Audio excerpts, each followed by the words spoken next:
আসসালামু আলাইকুম। হাই প্রিয় দর্শক, দেখতে পাচ্ছেন এখানে একটি তরমুজ। এই তরমুজের ইতিহাস কি আপনাদেরকে বলছি, এখন আপনাদেরকে শোনাচ্ছি ইতিহাসটি। আমি গেছিলাম বাইরে, আসরের নামাজ পড়ে যখন বের হলাম তখন দেখি যে এই ধরনের তরমুজ নিয়ে ভ্যান গাড়িতে অনেকগুলো তরমুজ নিয়ে বসে আছে, ছোট ছোট তরমুজগুলো। তো আপনাদেরকে দেখাই যে ছোট্ট একটা তরমুজ।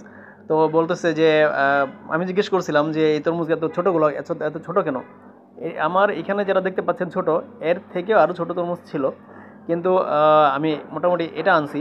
তো আমি বলছি যে তরমুজ আমি নিব একটা, কিন্তু তরমুজ হইতে হবে মিষ্টি এবং লাল হইতে হবে। তো দাম কত? তো দামটা আমি পরে বলতেছি যে এটা কত দিয়ে কিনছি। তারপরে সে তরমুজওয়ালা বলতেছে যে ভাই, লালের গ্যারান্টি মিষ্টিরও গ্যারান্টি। তো দেখেন যে লাল সে একটু কেটে দিছিল। আমি বলছি ভাই কেটে দেন, যদি লাল হয় আমি নিব। তখন তো সে এটা কি করছে যে কেটে আমাকে এটা দেখাই দিছে যে দেখেন ভাই এটা লাল হবে। ও সেট পড়ে গেল। আচ্ছা, উঠায় রাখি এটা আবার এখানে। হ্যাঁ, চাকুটা দিয়ে আমি এখন এটাকে কাটবো, কেটে আপনাদেরকে দেখাচ্ছি যে আসলে তরমুজওয়ালা যেরকম বলতেছিল যে লাল হবে। তো লালটা দেখে আমার তো খুব ভালো লাগছে। আমার দিলে মানে মনে একটা প্রশান্তি আসছে যে হ্যাঁ, তরমুজটা যেহেতু লাল, মাশাআল্লাহ এটা খেতে হয়তো খুব ডেলিশিয়াস হবে। তো যাই হোক, এখন তো আর খেতে পারতেছি না, এখন আমরা কেটে আপনাদেরকে দেখাচ্ছি, কারণ এখন তো রোজার সময়, এখনও ইফতারির আর কিছুক্ষণ বাকি আছে। দেখেন কালারটা কিন্তু ভেরি রেড কালার এবং সুন্দর। তো আমি যদিও বা তরমুজ তেমন একটা কাটতে পারি না, বউয়ের কাছ থেকে দেখেছিলাম মাঝে মধ্যে তরমুজ কীভাবে কাটে। তো যাই হোক, আমি একটু কেটে দেখাচ্ছি আপনাদেরকে, এইভাবে স্লাইস করে এইভাবে আপনারা কাটবেন। যারা তরমুজ কাটতে পারেন না, আমার কাছ থেকে তরমুজ কাটা শিখে নেন যে তরমুজ কীভাবে কাটবেন। বাহ, এভাবে কেটে এখানে আস্তে করে প্লেটে রাখি, তারপরে এইভাবে সবগুলো কাটতে কাটতে রাখি। আচ্ছা, নিচের অংশ একটু রয়ে গেছে, তো এটাকেও আমি একটু আবার কেটে দিই। তবে নিচের অংশটা কিন্তু পাইনসা। সাধারণত প্রত্যেকটা তরমুজেরই নিচের অংশ পাইনসা হয়, আর উপরের অংশটা কিন্তু মিষ্টি হয়। তো উপরের অংশটা খেতে আমার বেশি ভালো লাগে। আমার বাসায় আরেকজন আছে, তারও উপরের অংশটাই খেতে তার পছন্দ বেশি, সে উপরেরটা খেয়ে ফেলায়। তো যাই হোক, বাকি অংশটা কাটি। আমি আসলে তরমুজ তেমন একটা কাটতে পারি না, তারপরে কিন্তু আপনাদেরকে ট্রেনিং দিচ্ছি।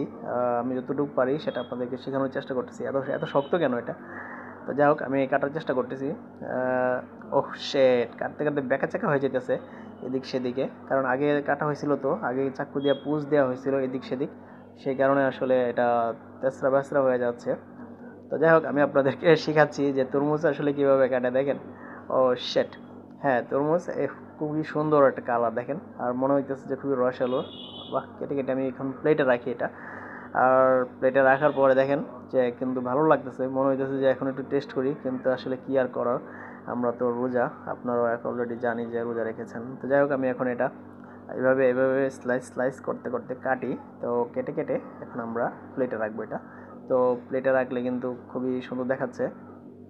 আর আপনারা যারা তরমুজ কাটতে পারেন বা অন্য কোনো উপায়ে তরমুজ কাটেন, সেটা আমাকে কমেন্ট বক্সে লিখে জানাবেন যে আপনারা কে কীভাবে তরমুজ কাটেন, বা আমাকে একটা ট্রিক্স দিবেন বা টিপস দিবেন যে কিভাবে তরমুজ কাটে। আমি আপনাদের কাছে কৃতজ্ঞ থাকবো যদি আপনারা সে ধরনের আইডিয়া দেন। আর আমি এটাকেও কাটি এভাবে মাঝখানে মাঝখানে পুষ দিয়ে দিয়ে। এভাবে তরমুজ কাটতে কিন্তু খুব মজা লাগে, কারণ এটা নরম। চাকু দিয়া যখনই এরকম চাপ দিই, জাস্ট কেটে যায়, একদম নরম যেহেতু তরমুজটা, কেটে যায়। হ্যাঁ, তো দেখেন আমি কিন্তু এই তরমুজটা কেটে ফেলেছি। তো প্রায় সবটা তরমুজই এখন আমরা কেটে ফেলবো, কারণ আমি সবটাই আমরা এখন ইফতারিতে খেয়ে ফেলবো। ছোট্ট একটা তরমুজ। তো আমার কাছে মনে হইতেছিল যে আগে যে তরমুজ কিনছি ওগুলো তো অনেক বড় বড়, আর এটা কিন্তু পুরা মানে বড়ইয়ের মতো লাগতেছিল, যে অনেকগুলো বড় বড় এর মধ্যে ছোট্ট একটা বড়ই। তো এরকম আর কি, যে বড় তরমুজের মধ্যে ছোট্ট তরমুজ এগুলো। তো তরমুজের দামটা কিন্তু এখন আপনাদেরকে বলতেছি যে তরমুজটা নিচে হচ্ছে যে মাত্র 70 টাকা। ঠিক আছে, তো এই তরমুজটা মাত্র 70 টাকা নিচে, কিন্তু এই ধরনের তরমুজই কয়েকদিন আগে ছিল প্রায় এরকম একটা তরমুজ কিনতে আপনার 100 থেকে 150 টাকা লাগছে। ওইদিকে কিছুদিন আগে একটা তরমুজ কিনলাম 140 টাকা দিয়ে, তার আগে কিনছি আরও বেশি টাকা দিয়ে। তো যাই হোক, এই তরমুজের সময় যেহেতু এখন, আপনারা সকলেই তরমুজ খাবেন। আর এই যে তরমুজ কাটার স্টাইল দেখেন, আমার অবস্থা টাইট হয়ে যেতেছে তরমুজ কাটতে কাটতে। তরমুজ তো এত মানে এই উল্টা পুল্টা কাটতেছি, আপনারা কেউ কিছু মনে করবেন না যে উল্টা পুল্টা তরমুজ কাটতেছি, কারণ আমি কিন্তু নতুন বিগিনার। তো বিগিনার লেভেলের যারা তরমুজ কাটার আছে তারা তো এরকমই হবে স্বাভাবিক।